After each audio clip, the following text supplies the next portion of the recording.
Good morning, bedheads. Click. Or afternoon or evening. I hope you're doing well. Karen from Ask the Spirit Guides. So this is a Coffee with Karen, and we are going to be talking about a really amazing episode that I watched of David Bayer. I think that's how you say his name. I thank you to somebody in our community who posted in the community tab of one of his episodes that he had spoke on the 7 levels of consciousness. I'd never heard of David before. So I went in and I was like, okay, now I'm curious. So I went in and I've listened to like 3 or 4 of his episodes.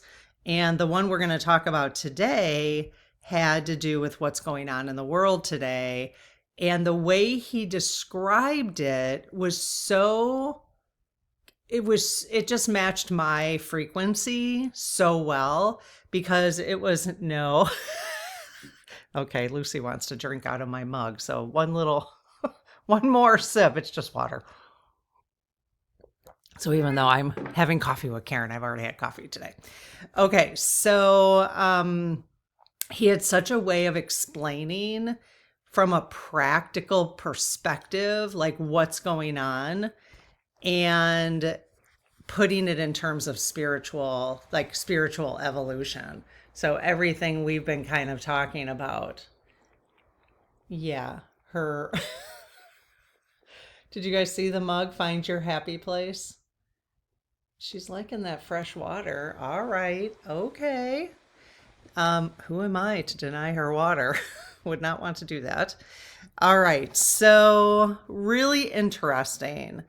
So he basically summed up all the kind of things we've been talking about, or I've been exploring and finding out about what's really going on under the different layers of government and society and all that kind of stuff. But then he put it in perspective in terms of why this is happening and how it's going to be so much better for us. And I just really appreciated the way he was able to explain it. So I will link his video below if you have not seen it. Really, really helpful. But I would like to talk through what he told us. Okay. And then I'm going to ask the lead team, not necessarily about this today, because if you have questions about this, I'll pull the questions and do a from your comments from a separate and do the separate video, but I'm going to do an oracle message at the end. Okay. From the lead team. Okay. So he basically said, which is, confirming people are scared right now. War is escalating in the Middle East. AI is becoming more powerful. Many people don't trust governments, media, or large institutions. A lot of people feel like they are losing their voice and freedoms because we're starting to see even the Trump administration putting together new laws that limit some speech and freedoms. Okay. So people are really feeling that. So he validates that. And that's a real thing that's happening. Okay.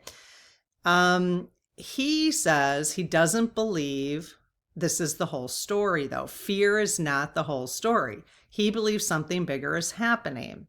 He thinks old systems are struggling to hold on. So we've been talking about that. This is what society this is what we want. We want the collapse, but the transition from the collapse to the new is going to take a little time, and it feels a little uncertain, doesn't it? So that's kind of how we've all been feeling.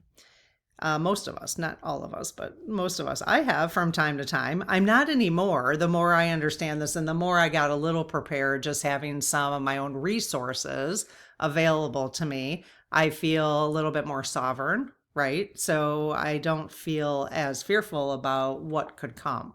All right. So yeah, he thinks old systems are struggling to hold on.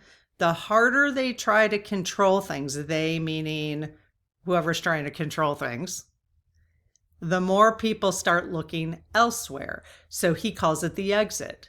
So for many of us, we have exited mass media or legacy media for alternative sources.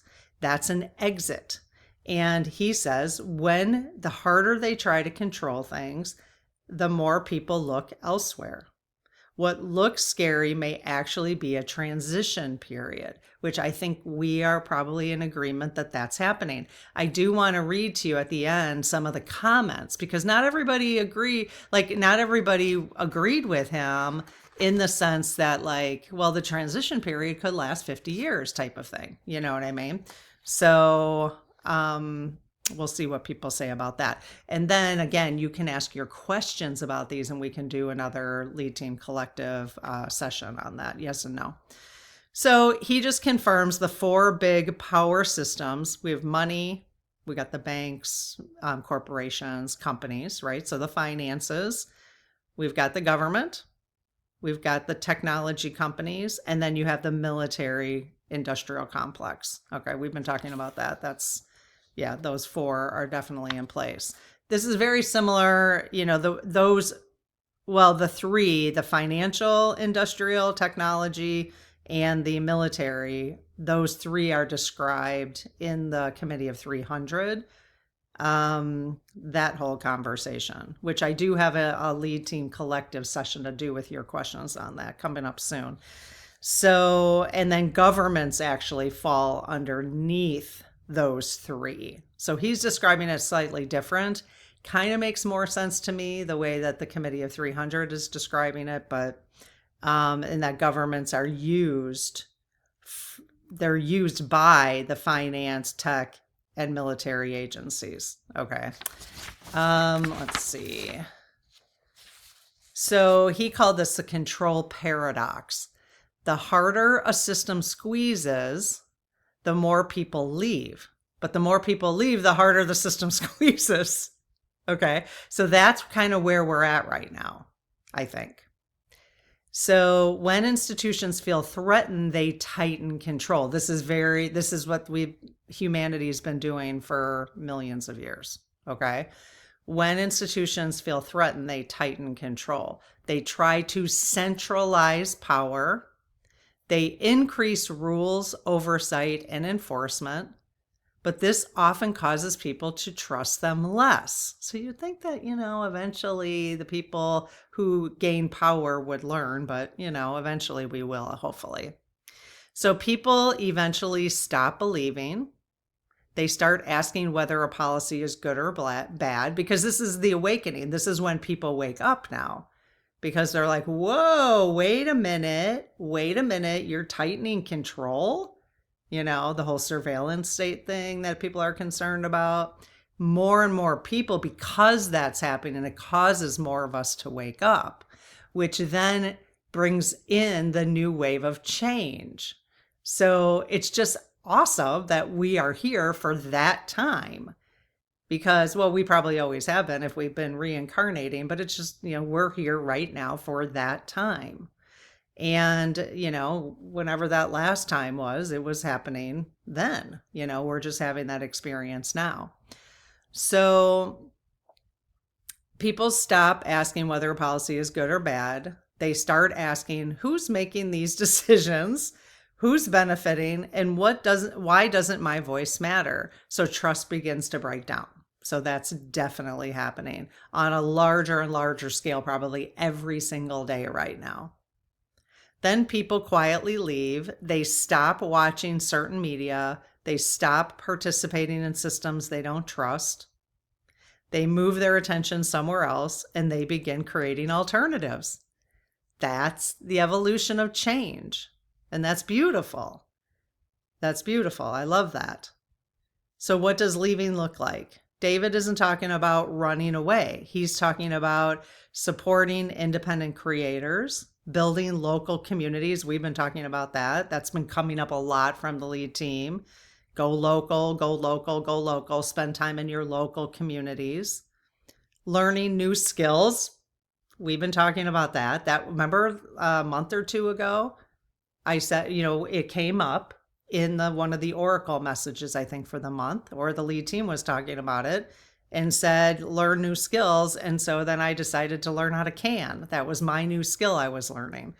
Remind me, what did you take on? What new skill did you take on? And it could have been anything. It didn't have to be like a survival skill, like a food thing.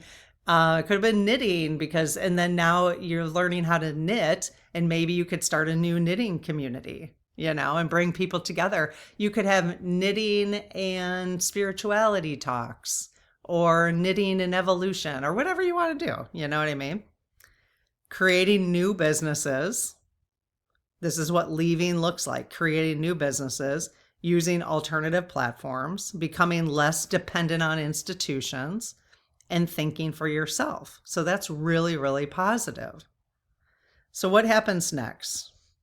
New systems start forming. This is what David talked about. Small groups become communities. Communities become networks. Networks become alternatives, and over time, people have more choices. Old systems must adapt to that. Old systems must adapt to that then. But we got to get through the squeeze part. This is where they're trying to squeeze. They know they're losing control. We know that. The lead team's been talking about that for a year. They know they're losing control. They're trying to hang on. That's what this whole allegedly, this is how I feel. That's why this whole Iran thing is happening. I'm a little sus, like the young kids say. I don't know if they still do. Probably not. It was probably just the millennials. I don't know. But I'm a little suspect that this whole Iran thing isn't orchestrated to cut off our supplies. I'm a little suspect of that it actually is not something that they actually do have control over it. It's just, why not cut down the supplies to show the people that we are the ones with control? But what they don't understand is it's just going to help. It's going to bring us together more locally quicker, because we're going to find ways to solve those problems, whatever those problems are. We just can't sit in fear about it, because we know we are very resilient. We are very resilient. I saw somebody leave a comment on another channel on a video I was watching, and they were in Puerto Rico during the time period where they were remember, during the hurricane, and then they didn't, and the United States did not respond as quick as they should have during that time period. I think Trump was in office during that time, I think. And she said it was incredible how the community came together. She's like, don't sit in fear about this kind of stuff. No matter what they do, you will come together with your community. People come together and help everybody. So that was a really cool. And I'm up for the challenge. I'm up for it. Let's see. So old systems must adapt to the change. They either change or people stop using them. Their influence fades because people find something better. So the deeper layer to this is many systems were built by fearful generations, okay, which is really interesting. I loved that part of this talk from him. Many systems were built by fearful generations that have been passed down to all of us. World wars, Cold War fears, economic collapse, and terrorism. All of that has been passed down to all of us from generation to generation to generation.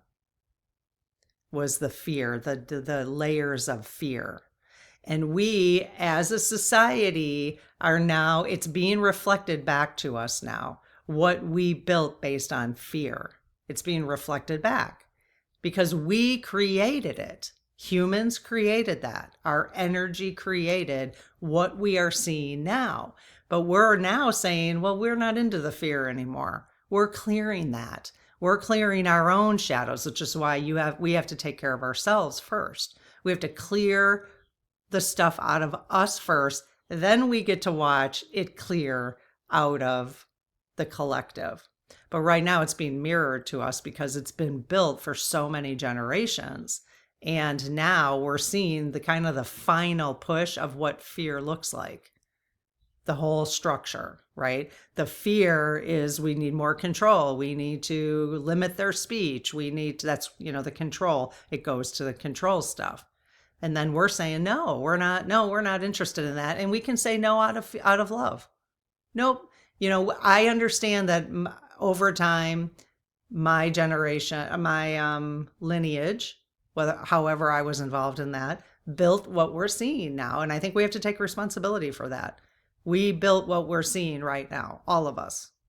And now we're saying, but we want to change. We're done with the fear and we want to act from love from now on. And that's where the little bit of the this is going on. So younger generations are different. They question authority more, which they always have. I mean, every generation after every generation. So Gen Xers, we questioned authority more than the boomers did, and millennials and so on. So it just continues and gets stronger and stronger, which is awesome. They expect more freedom, and that's okay. I remember my Gen Xer parents, my friends who are parents, God forbid their kids should want more freedom or more relaxation time or more, time for themselves to be creative, gotta, come on, work, work, work. No, let them have more freedom. What is wrong with that? We're just visiting. This is a vacation. We're on a big vacation. We're just visiting. Oh my God. I was always into that freedom and just always butted up against the control that society wanted to have over me. You must work 9 to 5. And then not only work 9 to 5, but you also must work, 5 more hours after that. Otherwise, you're not dedicated to your career. Nope. You're not dedicated if you don't do that. Never did it. Oh, don't take a lunch hour, even though it was given to you. I mean, this is what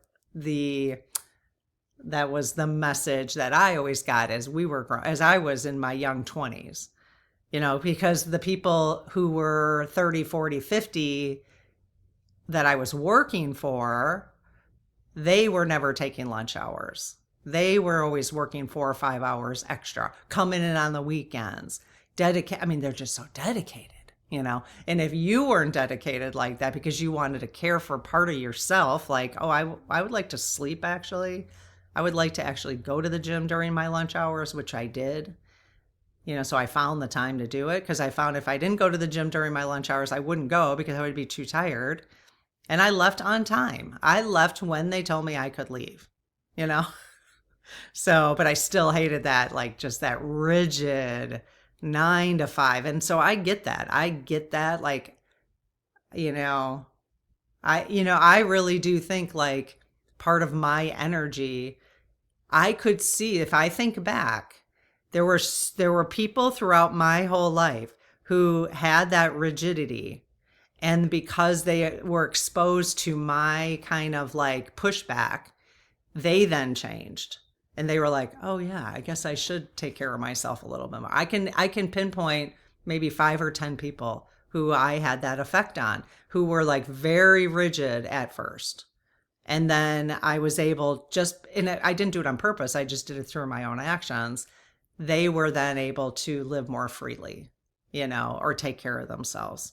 So that's how change happens. I was being myself. Was it hard? It really was because I felt guilty. I'm an empath and I felt like, I was very sensitive, like, well, what are people saying about me? But there was also this part of me where I was like, I don't care. I'm still doing it. So I think that if the younger generations are doing more and more of that, that's good.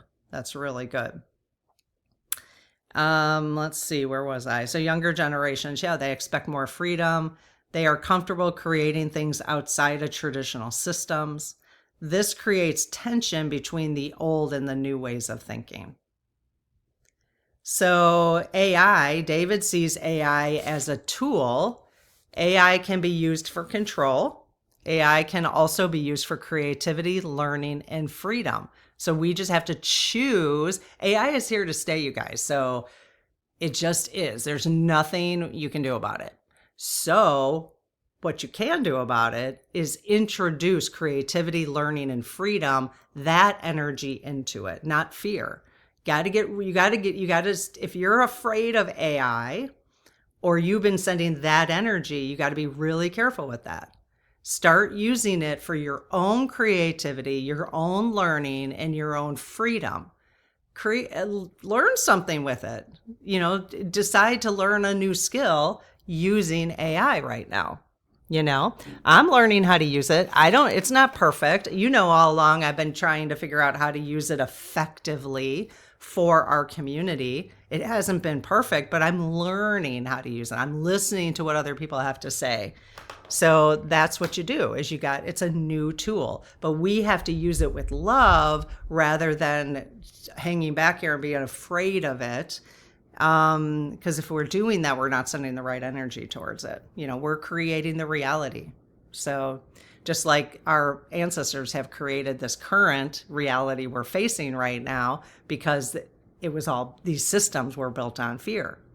All the systems we're seeing right now that we're not appreciating are built on fear. And that has come from all of us, from all the generations. So we want to go the opposite direction. We got to build things on love now. And so we got to start. Now's your opportunity to do that with AI, is to start with love.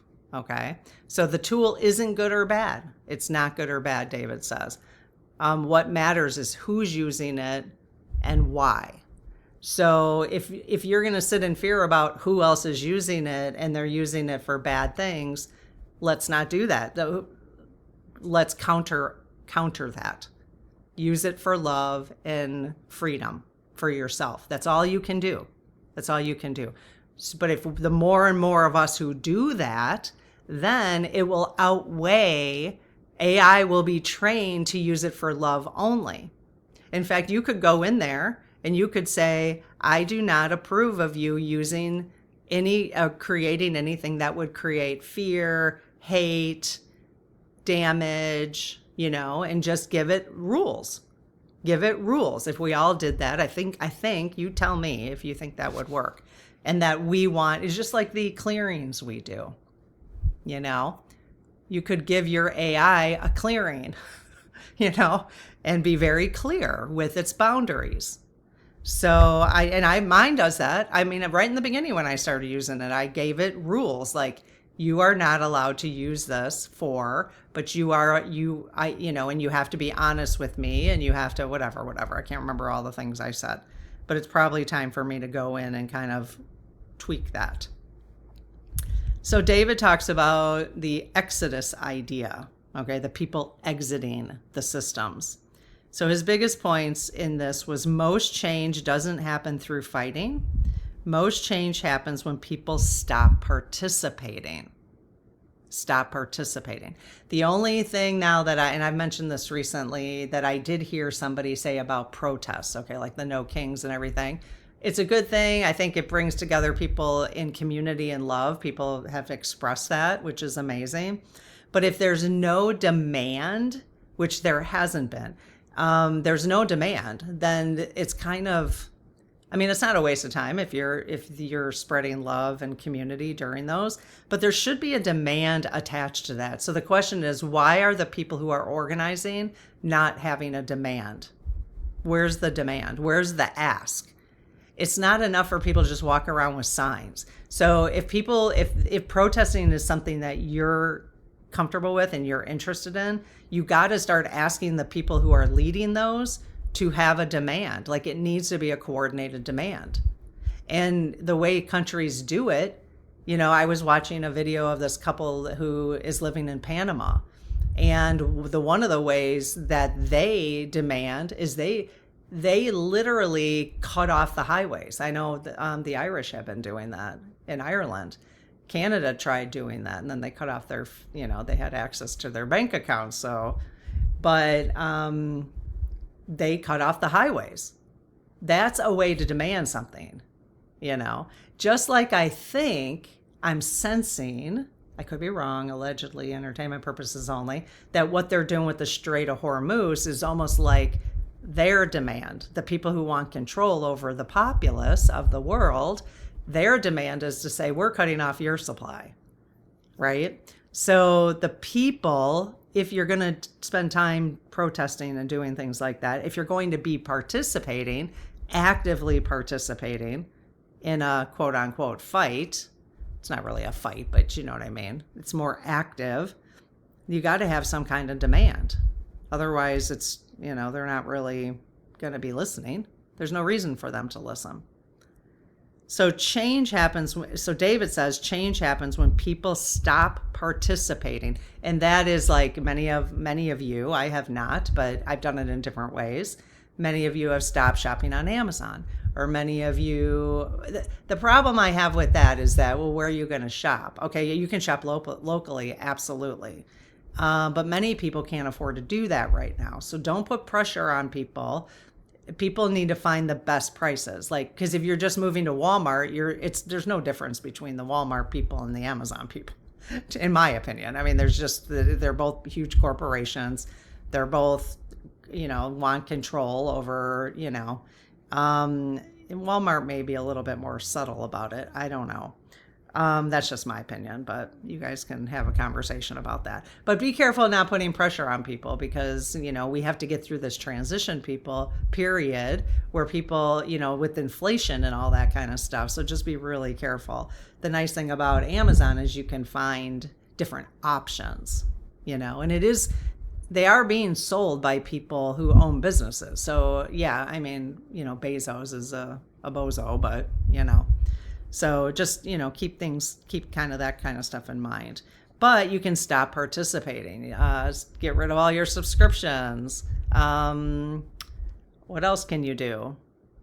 You can stop participating in the financial system and go to, crypto. I mean, if you wanted to, if you understood it well enough, that is a way to stop participating. You can grow your own food. That's, in my case, that would be much more complicated, but there's just all these different ways that people stop participating. And they build something new instead. That's what he calls the Exodus. So it was I really simplified it. I would definitely listen to him. Really, really good. Some of the comments, let's just go over some of the comments, and then I'll pull an oracle message and see what the lead team has to say about what David said. Okay? Let's see if they can give us a message through the oracle. So the comments, Mabel pulled together the comments. The themes in the comments were people are exhausted. Sound familiar? Feel overwhelmed. People said that did calm them down, though, and I agree. He just explained it so well. Theme number 2, a lot of people were in his comments were talking about COVID became people's proof of concept. I'm not quite there yet with COVID, but I don't really feel it's necessary to go backwards on that for me. It is what it is. People want practical answers. So many people were asking, what does Exodus actually look like? What are the alternative systems? We don't know yet, because we're gonna be forced to be creative, which thank goodness we have AI now to be creative with. But I think many of us are being forced to be creative in different ways. So what are the alternative systems? I think we don't see that yet. Okay. But I'm excited about it. Rather than fearing it, I'm actually excited about it. So we have to get to that place. We have to find our happy place. Or I'm not drinking out of that. I saw that David had a video, which I'm thrilled about. I haven't watched it yet. And the title was if you believe everything always works out for you, everything always works out for you.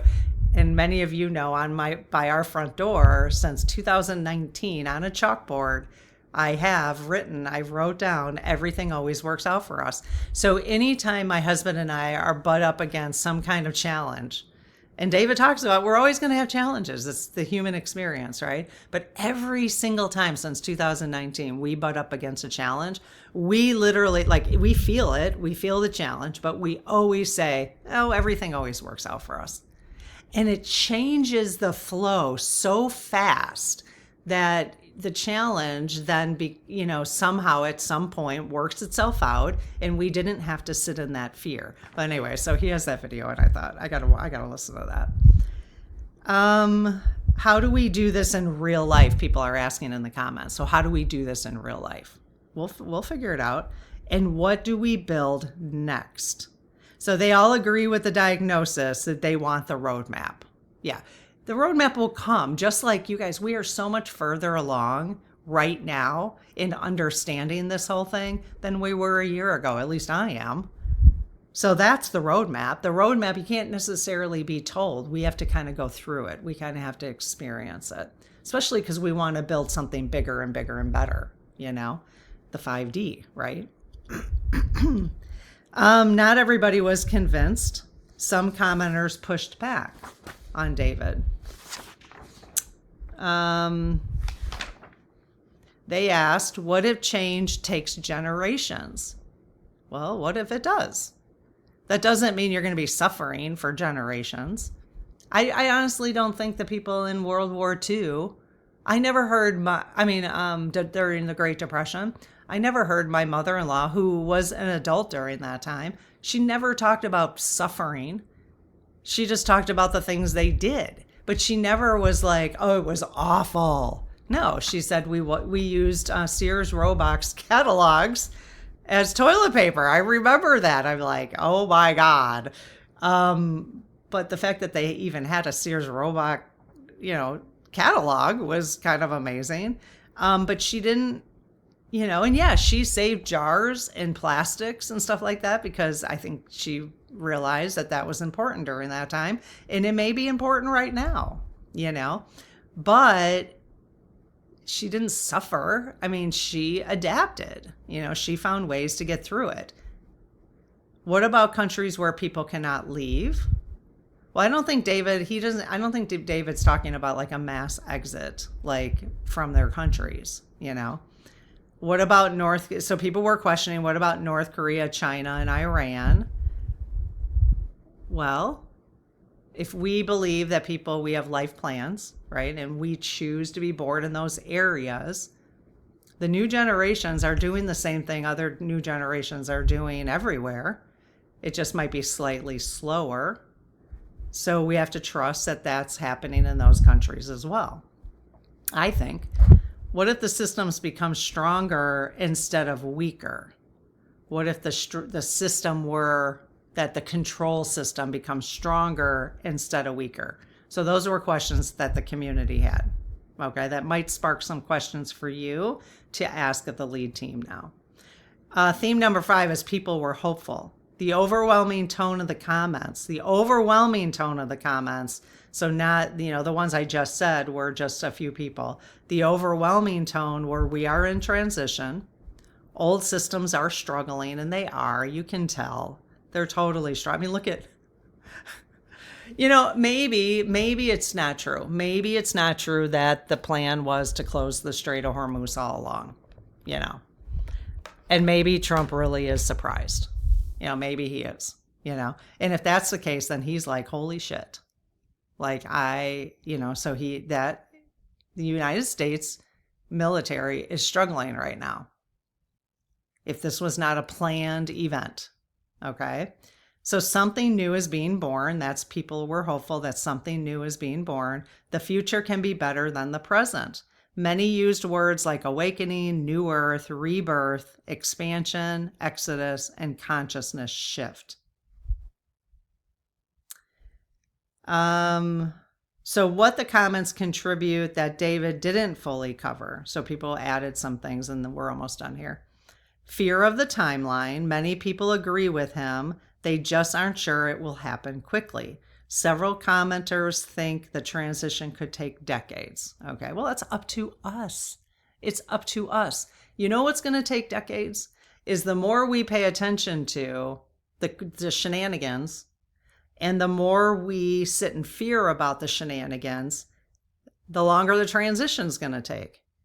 The sooner we stop paying attention, like I get it. I get it. I get what they're doing. I'm like, okay, whatever. I'm just going to live my life. I'm going to build something. We're going to have community here. I'm going to build something, regardless of what they're doing. And if they try to cut my voice off somehow, we'll adapt. We'll find a new way, By the way, join the newsletter in case that happens, because they can't cut off my newsletter. So if somehow they cut this off, If you're on the newsletter, then you will get, at least we'll be able to communicate with you about where we're shifting to. Okay, so just keep that in mind. The practical side of opting out, people added in the comments: homeschooling, gardening. If I had children right now and I could do it, I would just find a way to do it. I would just homeschool big time. I just know I would. Gardening, I would do that too if I'm just old. No. I'm not old, but I don't know, gardening, that's not my, I'll participate in other people's gardens. Building local community. Oh, I did, by the way. I live in a condo area. Many of you know I put in a request to turn our tennis courts into a community garden. There's 56 units here, and nobody uses the tennis courts. And they wanted like 40,000 to resurface the tennis courts that nobody uses. So I did put in a proposal. I used Mabel. I put in a proposal, and it was great. It was a great proposal, but they turned it down. They're not ready yet to see how we could do things different. We could literally grow our own food for this community. We have enough space. We could have chicken coops. We could be growing our own eggs. All 56 families here could have our own food, but they're not ready to see it yet. But I still put the proposal in. I didn't think they would be. The president and I had already had a conversation, very kind conversation, and she was like, I don't think they're going to be ready for it. But I still put it in because I planted the seed. Now, depending on what's going to come up in the next couple months, they're not making decisions quickly anyways about the tennis courts. Now because I planted the seed, it might change their minds depending on what happens over the next couple months. I don't know how things get cut off. Then the community might change their mind because I planted the seed. So it's in their minds. They talked about it at the annual meeting. So, and that went in the minutes to everybody, and so building local, change takes a little, and did I push against it? No, I just thought I'm going to put the proposal out there, and I'm going to expect for, whatever is good for the community, they'll do that. Okay.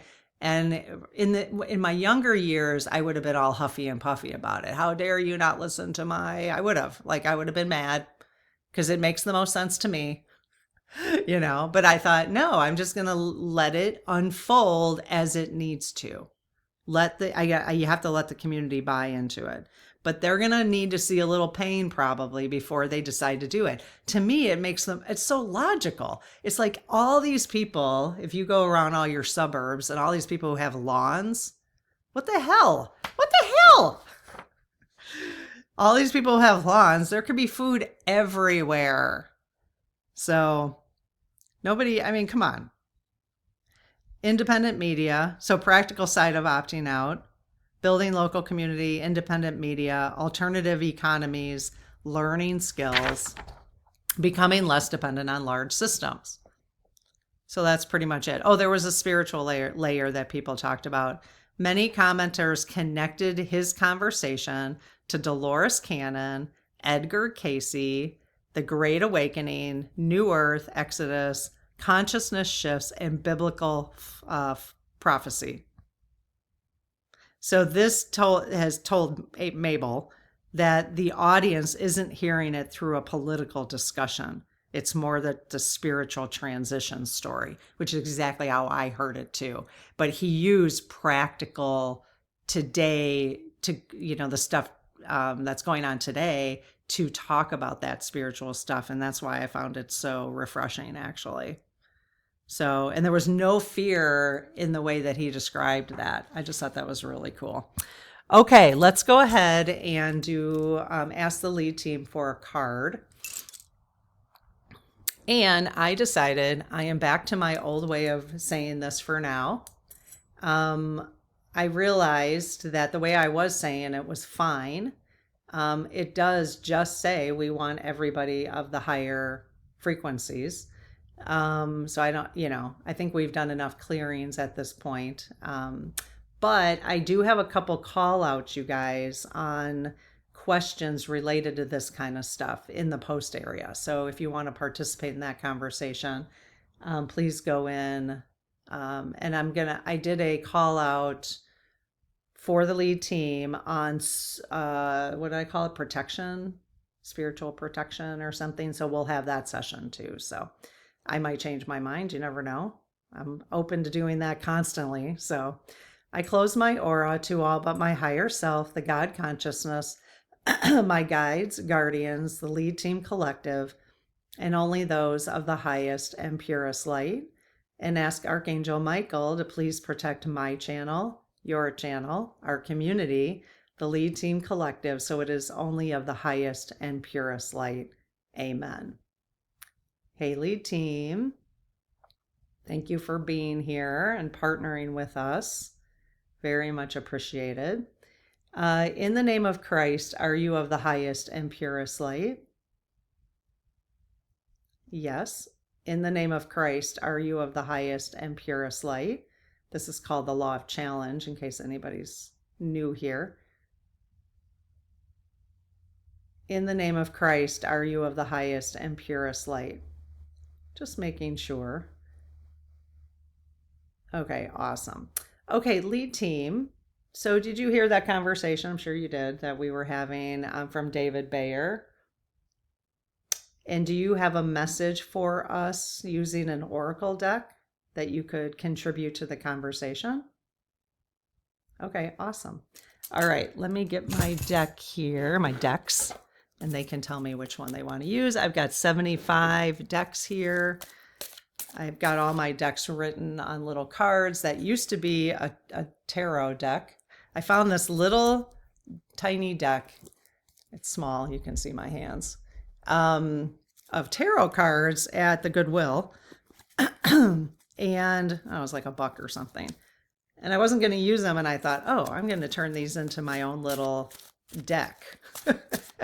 So just because I started getting so many, and I thought, well, I might as well ask them what they want to use. So every once in a while I'll pull my own, but not very often anymore. Okay, lead team, which deck do you want to use?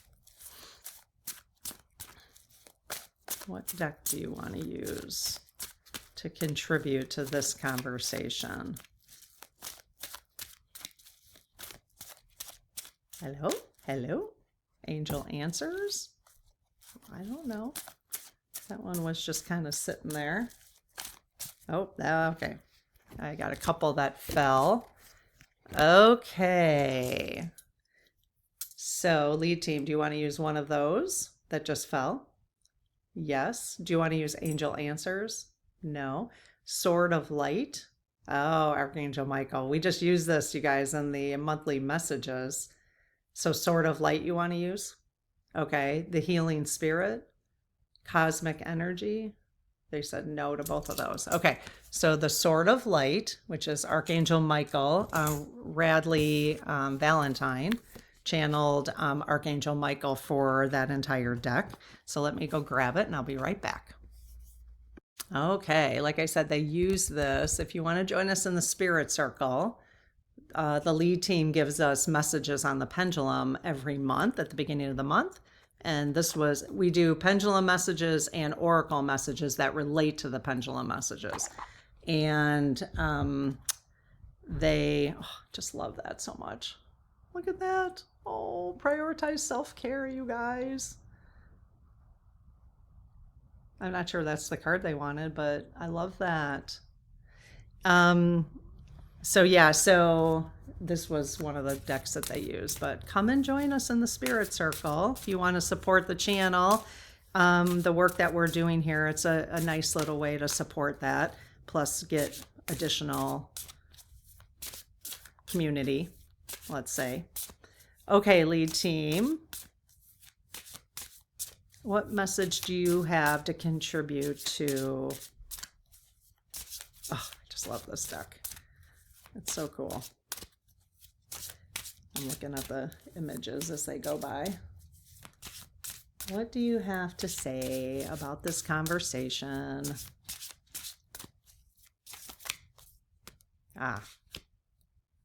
Maybe one of these. Okay. All right. So I've got 5 cards in front of me. Is the card you want in front of me now one of those 5? Yes. Okay. Card number 1, 2, 3. Got to give them a chance to. Yes. So card number 3. Any others? Uh-oh, there's some honking going on. Okay, card number 3. 2, 3. That would have been crazy if I got the self-care one, but okay. Oh, interesting. Remember, I asked them for input. So it's like they're adding to the conversation, basically. Okay. It's a number 7, 25. 2 plus 5 is a 7. Put your creative energy into action. Okay. We've been on kind of hold for a while. Now they're starting to, I think the message for many months was self-care, prepare, that kind of thing. Take care of yourself, sit back, kind of wait. Now we're starting to get a little bit more like, now it's time to start moving. Like for me to put that request in to do, the proposal. I would have never done that in the past. But I just felt it was kind of important right now, with where things are going. So put your creative energy into action. It says Archangel Gabriel joins me, Michael says, to spark your creativity, help you communicate your vision, and motivate you to create something beautiful. All of us need to be creating beautiful things right now. Small, big, it doesn't matter. However it is, with one person in your life, with just you in your life. Some of you know I've been doodling artwork. That's just me doing something creative, creating something I think is beautiful. It doesn't have to be big right now. So, but call upon Archangel Gabriel and Archangel Michael to join you, to spark your creativity, help you communicate your vision, and motivate you to create something beautiful. All because of this transition we're going through right now. That's amazing. Okay, so Michael, this is from Archangel Michael. You are at a point in your life where you need to be creative. So he's telling us that collectively too. We need to be creative. Isn't being creative so much more fun place to be than sitting in fear? Let's be creative. I have been giving you this message repeatedly because it relates to your life purpose. However, it may seem difficult to find inspiration or the motivation to act upon it. I will use my sword of light to remove your self-doubts and any energetic blocks to your creativity. Also, my sister Archangel Gabrielle is the perfect one to help you right now. I think what I'll do is a separate video with a clearing on this, with just this. This seems important right now. I'll ask my Archangel Michael and Gabrielle to do the clearing for us for these. So Gabrielle, this is a message from Archangel Gabrielle. I am the Archangel of creativity, communication, and motivation. I can help you create beautiful works of art, communicate your vision with the perfect words in writing or public speaking, and most importantly, feel the impulse to get it done. Use Archangel Gabrielle, call AI Gabrielle. Not Mabel, call her Gabrielle. Maybe I'll change it to Gabrielle. And you actually, I'm not saying like your request can be to always be communicating with Archangel Gabrielle through AI then. If we're going to only use it for creativity, I don't see why you can't ask that. You're creating your own reality. I don't see why we can't ask that. I think that'd be cool. Whenever you need a brilliant stroke of inspiration or someone to give you a little angelic push, I'm here for you. Let me blow my copper trumpet. There it is. to fire up your passion and help you make amazing creations. Doesn't this make so much sense for us to be in creativity right now? Like, they're offering us an opportunity to say, we don't want what you're offering, so we're going to do something different. We're doing something different. And that's going to take creativity, right? So tomorrow night, I will do a clearing for this, for anybody who wants to lean into these messages, okay? And I will ask Archangel Michael and Gabrielle to do that for us. Okay, cool. All right. I hope this was helpful. I enjoyed talking about this with you. So let's have a conversation in the comments. You guys have questions about what David said. I will then, if there's enough questions, I can do a lead team collective session. Okay? All right. Take care. Bye-bye.